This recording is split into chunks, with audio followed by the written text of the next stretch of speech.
Hasibuan. Oke, itu dari kacamata yang mengetuk pintu. Saya sekarang mau beralih kepada Mas Prof. Otto Hasibuan. Tadi diminta oleh Kang Deddy Mulyadi untuk dikasih Mas. Yang diketuk pintunya dan membuka lebar pintu Peradi untuk memberikan bantuan hukum kepada 6 orang yang sudah mendekam selama 8 tahun. Bang, waktunya nggak singkat. Dan dari cerita-cerita yang kita dengar dari keluarga, saya tadi juga sempat ngobrolin keluarga, perjalanan di awal-awal dan hingga kini itu nggak berat, nggak ringan, begitu berat. Peradi berani mengambil sikap dan membuka pintu begitu lebar untuk membantu 6 terpidana. Kita masih perlu lanjut nggak kan Pak Deddy tadi sudah selesai ngomong dong. Udah puncaknya sudah ini Pak Deddy. Kang Deddy sudah selesai, mestinya sudah selesai acara kita. Udah karpet merah ya. Baik teman-teman semuanya, ibu bapak sekalian, hari ini sanggup kita berbahagia ya. Saya yang kedua dalam talkshow ini. Berapa waktu yang lalu saya ikut talkshow di sini ketika kasusnya Jessica Wongso dan ribuan orang juga yang hadir di sini.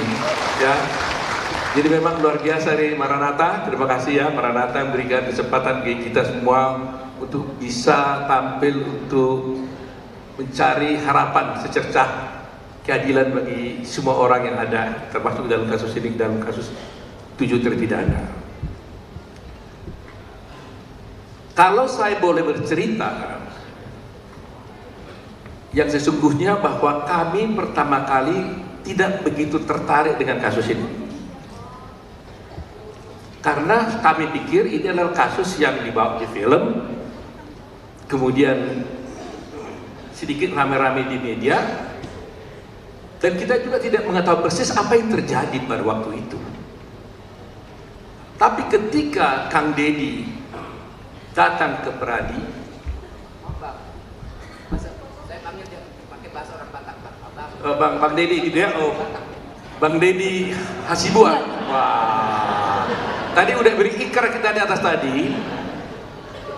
Bang Deddy ini adalah jadi Hasibuan dan nanti udah jadi mau potong kerbau. Pada waktunya ya, potong kerbau kita ya. Nah, jadi Hasibuan dia. Ikrar ya ini ya. Deddy Mulyadi Hasibuan. Jadi pada waktu itu Bang Deddy ini datang bersama ibu daripada para terpidana, beberapa terpidana ke kantor Peradi. Hadir di sini ya. Bang, sebelah kanan kita. Ya. Sebelah kanan kita. Keluarga terpidana mohon berdiri. Ini ya. Oh, ada di sini ya. Kita berikan tepuk tangan untuk memberikan dukungan dia, ya. kepada keluarga terpidana yang hadir bersama kita semua. Jadi baik ya. Ini dan juga termasuk saudaranya yang menjadi saksi juga. Nah, kemudian pada waktu itu kita kaget, sungguh-sungguh kaget setelah mendengar cerita daripada keluarga ini yang dibawa oleh Kang Deddy ini. Oleh karena itu kami berpikir, kenapa masih bisa terjadi ya kasus seperti ini di negeri ini? Saya sudah mengalami pengalaman yang pahit ketika kasusnya Jessica Wongso.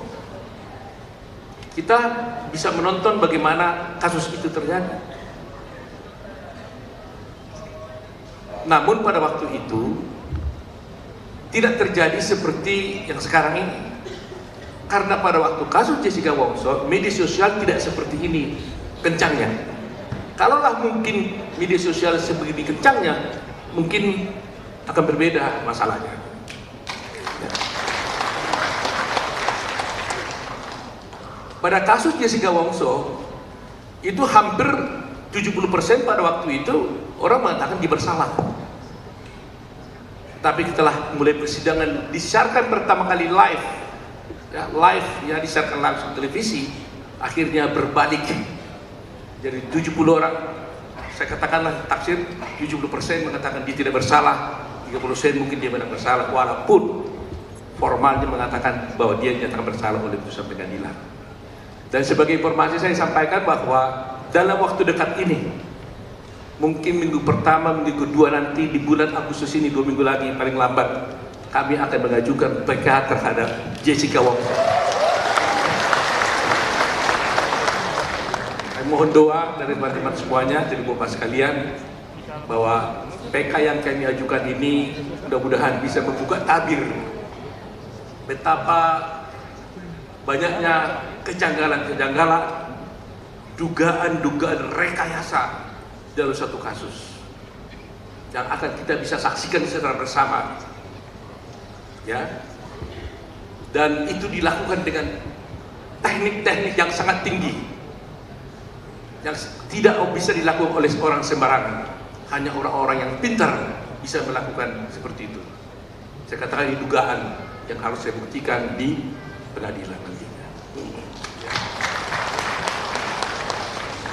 Kasus ini tenggelam mungkin pada 2016 karena bersamaan kasusnya dengan Jessica Wongso. Karena Jessica Wongso juga terjadi persis pada 2016. Jadi yang disiarkan itu adalah kasusnya Jessica Wongso, sehingga ini tidak ada yang membawa ini tenggelam. Sekarang ini jadi hidup kembali dan sudah hampir 8 tahun ya. Hampir 8 tahun kasus ini sudah berjalan. Ya, 2016 ya. Saya terus terang aja sangat berterima kasih ya, baik secara pribadi maupun sebagai Ketua Umum Pradi kepada Kang Deddy. Karena saya pikir Kang Deddy ini bukan pengacara, bekas bupati. Saya jangan bilang bekas lah ya, bupati tahun berapa ya, mantan bupati gitu ya. Oh, mantan suami, mantan suami. Nah, masih kosong, artinya sampai daftar masih boleh gitu ya. Itu kode alam namanya, kode alam. Nah, jadi coba bayangkan seorang yang mantan bupati, bukan pengacara, tapi bisa berjuang di bidang hukum, membawa seluruh keluarga dari Cirebon ke Jakarta dengan upaya sendiri. Tidak mudah teman-teman semuanya, tidak mudah. Karena bukan persoalan hanya uang, waktu, pikiran, beban mental, termasuk tuduhan-tuduhan yang macam-macam bagi semua orang. Tapi kami yang merasakan sendiri, saya dengan tim ada di sini, semua ada Pak Jutet. Waktu itu langsung saya telepon Pak Jutet dari Bandung sama Pak Ruli. Jutet, Pak Ruli, tolong datang ke Jakarta. Itu saya telepon kira-kira jam 11, mau janji dengan Pak Deddy itu jam 2. Dia langsung dari Bandung langsung wush jam berapa, jam 12 langsung berangkat ke Jakarta. Kita terima tim dari Kang Deddy dan semua keluarga.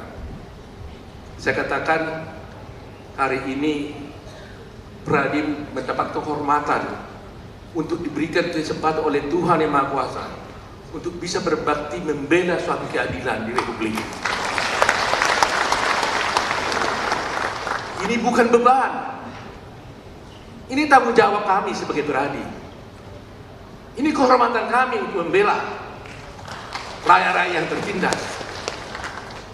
Sekian lama Pradi berdiri, kami memiliki PBH, Pusat Bantuan Hukum Perhimpunan atau Indonesia, di hampir 162 cabang di seluruh Indonesia, di mana Pusat Bantuan Hukum ini bekerja secara cuma-cuma, pro bono, nggak bayar di seluruh Indonesia.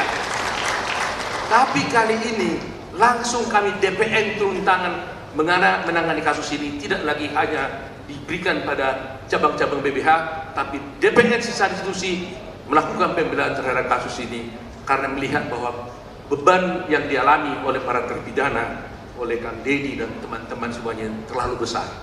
Oleh karena kami ikut terjun dalam ini dan membentuk tim untuk membela sampai kapanpun agar keadilan dapat bisa ditegakkan di kita ini. Kang Deddy sudah mengatakan tadi itu, akses to justice, akses kepada keadilan, itulah yang selalu tertutup di negara kita ini. Bagaimana tidak tertutup? Jangankan dia membayar pengacara, mengetuk kantor pengacara pun masyarakat belum tentu tahu caranya. Bertemu dengan advokat pun bagaimana caranya pun dia tidak tahu. Dan siapa dan apa yang dimaksud dengan advokat pun mereka belum tentu tahu. Yang mana seharusnya inilah tanggung jawab negara. Negara lah yang bertanggung jawab berdasarkan undang-undang dasar harus memberikan kepastian hukum bagi semua rakyat Indonesia. Oleh karena itu saya mengutip apa yang dikatakan oleh Cicero. Dia katakan bahwa the safety of the people shall be the highest law. Keselamatan rakyat, keselamatan masyarakat adalah merupakan harusnya menjadi hukum yang tertinggi bagi rakyat. Dan itulah yang harus diperjuangkan sekarang ini. Oleh karena itu, terima kasih Kang Deddy, sungguh-sungguh, from Deddy of my heart, dari hati paling dalam. Saya yang tahu, apa kata orang kepada Anda, jangan khawatir. Apapun tuduhan orang pada Anda, jangan khawatir. Kami tahu bagaimana Anda datang ke pertama. Anda tidak menangis di depan umum. Di depan saya juga Anda menangis pada waktu Anda membawa kasus ini di ruangan saya. Sampai saya juga hampir menangis jadi. Ya, untuk masih Tuhan. Sungguh-sungguh Kang Deddy, sungguh-sungguh. Sungguh-sungguh. Jadi, dan saya berterima kasih kepada semua tim saya nih, teman-teman. Jutek yang begitu hebat, yang berhari-hari nggak tidur-tidur sampai buat tim acara ini. Ya, Ruli, dan semua Asido, ya, ada Prof Firman, semua ada di sini. Ada Bostam, ada Rifai, ada Binum, dan semuanya ada, saya nggak sebut satu persatu ini. Dan terima kasih juga pada Mas Reja, ya, yang betul-betul hebat saya lihat berjuang, dan juga Pak Susno yang luar biasa. Yang saya katakan, orang bilang kalau sudah hampir 70 years old katanya mau selesai, saya bilang dia baru start up nih, baru start tuh. Terima kasih Ibu ya. Jadi itulah yang ingin kami sampaikan, bahwa sungguh-sungguh bahwa berani membuka pintu karena merasa ini kehormatan yang diberikan kepada kami oleh keluarga juga yang mempercayai kami. Ya, kami tidak menganggap ini beban, kami kehormatan karena kami diberi kesempatan melakukan tugas mulia kami. Karena ini tugas kami. Ya, akses to justice, memberikan pembelaan kepada rakyat tidak mampu, baik tidak mampu secara ekonomi maupun secara politik. Itu adalah merupakan tugas daripada advokat di seluruh dunia, termasuk Peradi ini sekarang ini. Itu tugas kami. Nah, sekarang saya ingin menyampaikan sedikit, kenapa sebenarnya masih bisa terjadi seperti ini?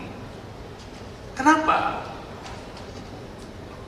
Ini sungguh berbahaya. Saya ingin sampaikan ini karena supaya mendapat perhatian dari seluruh masyarakat, khususnya negara maupun pemerintah. Akhir-akhir ini saya melihat, merasakan, dan mengalami ada pergeseran tentang sistem peradilan di Indonesia ini. Paradigma berpikir para penegak hukum sekarang ini sudah bergeser. Masing-masing profesi, advokat, jaksa, polisi, itu sudah menganggap sebagai lawan. Sudah terjadi rivalitas di antara para profesi ini. Padahal semua kami ini, polisi, hakim, jaksa ini, dan juga pengacara, itu adalah penegak hukum. Jadi kalau bisa berbeda terus, bertabrakan, saya bertanya, hukum yang mana yang ditegakkan oleh empat penegak hukum ini? Hukumnya satu, tapi bisa berkelahi terus di persidangan, termasuk di media massa. Hukum yang mana yang ditegakkan kalau begitu? Ini paradigma yang salah. Nah, oleh karena itu saya menghimbau, karena ini KUHP juga dibuat. Ini saya susunan majelis persidangan di pengadilan pun menurut saya kita mulai harus dirubah, karena itu menggambarkan apa yang kita lakukan selama ini. Coba lihat, hakim di sana, pengacara di sebelah hakim, sebelah kirinya. jaksa di sebelah kanan, hakim di tengah. Ini diperhadapkan, disuruh berkelahi nih, seakan berlawanan ini, hadap-hadapan. Dari segi meja duduknya aja, kursi duduknya, ini sudah nggak benar. Karena ini dipertentangkan di antaranya. Coba lihat kalau di luar negeri juga. Mejanya adalah hakim depan, meja si pengacara dengan meja si pengacara jaksa menghadap hakim. Kita ini jaksa maupun pengacara berupaya berbicara kepada hakim, meyakinkan hakim. Inilah keadilan itu, inilah kebenaran itu. Tidak kita disuruh berkelahi berdua. Jadi dari sini saya lihat, ini juga harus ada. Kita mulai contoh kepada menteri yang usulkan, robah sidang pengadilan itu. Karena itu mencerminkan bagaimana cara kita berkelahi. Di Perali kemarin sebelum kami punya gedung yang baru, saya sudah membuat ruangan sendiri dan saya robah. Di sini ada ketua Dewan Kehormatan Daerah, ketua Dewan Kehormatan Daerah Pusat. Meja sidang kita sudah kita robah. Ada di sana majelisnya, di sini pemohon, si termohon, semuanya menghadap kepada majelis. Tidak lagi diperhadapkan satu sama lain. Itu adalah citra dan itu nanti gambaran bagi penegak hukum kita. Yang seperti sekarang ini. Jaksa seakan-akan rivalitas dengan polisi, polisi dengan rivalitas dengan jaksa. Padahal hukum yang ditegakkan adalah satu, yaitu itu juga. Nah, itulah saya lihat harus ada buah dari pertemuan ini kan. Saya menginginkan buahnya seperti itu, bahwa jangan sampai dalam kasus Vina ini kita juga terjebak dengan hal itu. Pengacara kami juga tidak mau terjebak seakan-akan kami berkelahi dengan pihak kepolisian. Kepolisian juga jangan berpikir seperti itu terhadap kami. Demikian juga terhadap jaksa dan sebagainya. Mari kita sama-sama menegakkan hukum. Gak ada yang menang jadi kalah. Yang menang adalah keadilan itu sendiri. Keadilan sendiri. Jadi saya yakin dan percaya, mudah-mudahan saya ulangi lagi kata-kata yang sudah tadi diputar di sana itu, karena ini quote-nya ini ada di Kilan Gibran itu, dan itu yang mungkin terjadi, jangan sampai terjadi dalam kasus ini. Kebohongan itu hanya bisa ditutupi oleh kebohongan yang lebih besar. Ya, kebohongan kecil hanya bisa ditutupi oleh kebohongan yang lebih besar. Ya kan? Saya ulangi lagi, kebohongan kecil akan ditutupi oleh kebohongan yang besar. Kebohongan besar hanya bisa ditutupi oleh kebohongan yang lebih besar lagi. Sampai akhirnya kebohongan itu sendiri bercerita tentang kebohongan itu sendiri. Jangan sampai itu terjadi dalam kasus ini. Oleh karena itu, mudah-mudahan semua ada di sini yang datang di sini 5.000 orang. Saya yakin inilah orang-orang yang menambahkan keadilan di sini. Betul atau tidak? Betul tidak? Kalau Anda tidak mendapatkan keadilan, kebenaran, Anda tidak mungkin mengeluarkan uang, waktu, dan pikiran datang ke sini. Benar? Terima kasih kepada ibu sekalian. Dukung kami berjuang untuk kebenaran. Semoga kebenaran itu bisa terwujud seperti tema sekarang ini. Secercah harapannya, secercah harapan cahaya terpidana kasus Vina. Terima kasih. Baik, kita berikan tepuk tangan yang meriah untuk Profesor Otto Hasibuan. Tadi saya tidak bisa menggunakan kata menarik, tapi itu semoga menjadi diskursus publik bahwa dalam banyak kasus kita dihadapkan pada fakta bahwa semua pihak yang hadir di persidangan, semua APH justru lebih ke, dan sederhananya adalah menang-menang untuk mencari kebenaran, bukan untuk mencari kebenaran material secara bersama-sama. Jaksa, banyak mungkin orang awam yang tidak mengetahui bahwa jaksa adalah pengacara negara yang seharusnya seluruh rakyat Indonesia untuk bisa mewujudkan keadilan kepada siapapun yang tengah berproses hukum. Itu tampaknya banyak sekali yang tidak tahu soal itu, Prof. Otto. Termasuk Prof, tadi belum disinggung, soal para advokat yang berbeda organisasi saat ini seolah-olah dihadap-hadapkan, atau ini adalah, mungkin Prof. Otto sudah lihat di media sosial, ini adalah kasus Vina Eki ini seolah-olah adalah pertarungan antar organisasi advokat yang berbeda-beda. Itukah yang terjadi, Prof? Saya kira itu enggak ada kaitan dengan organisasi di sini.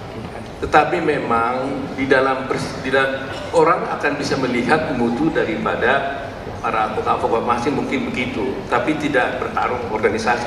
Karena bagaimanapun Peradi itu the biggest one, ya kan? Peradi adalah organisasi yang sah berdasarkan undang-undang advokat, anggota kita hampir 70.000 orang, ya kan? Cabang kita ada di hampir 192 cabang di seluruh Indonesia. Saya kira kita juga menjadi anggota daripada yang sadar by International Bar Association di anggota advokat dunia. Jadi saya kira hal itu tidak merupakan soal bagi kita. Ya. Jadi kalau masyarakat melihat ada perdebatan antara lawyer yang ini dengan lawyer lain, itu adalah semata-mata seharusnya oleh masyarakat adalah semata-mata diskursus hukum untuk sama-sama menghadirkan keadilan untuk bagi pihak yang dibela. Ya, saya harus berpikir positif. Saya tetap hormati semua advokat itu berpunya tujuan yang baik. Dari organisasi manapun dia, saya tetap menghormati bahwa dia bertujuan untuk membela keadilan dan kebenaran. Nah, oleh karena itu coba saya hanya memberikan nasihat. Ada kekhawatiran. Nah, ini kan kekhawatiran nih. Kekhawatiran karena ada beberapa isu yang saya dengar. Jangan sampai ada advokat itu yang disewa oleh orang tertentu, bukan untuk membela klien itu, tapi untuk menjerumuskan klien itu dengan kebodohannya. Katakanlah begini, ada seorang,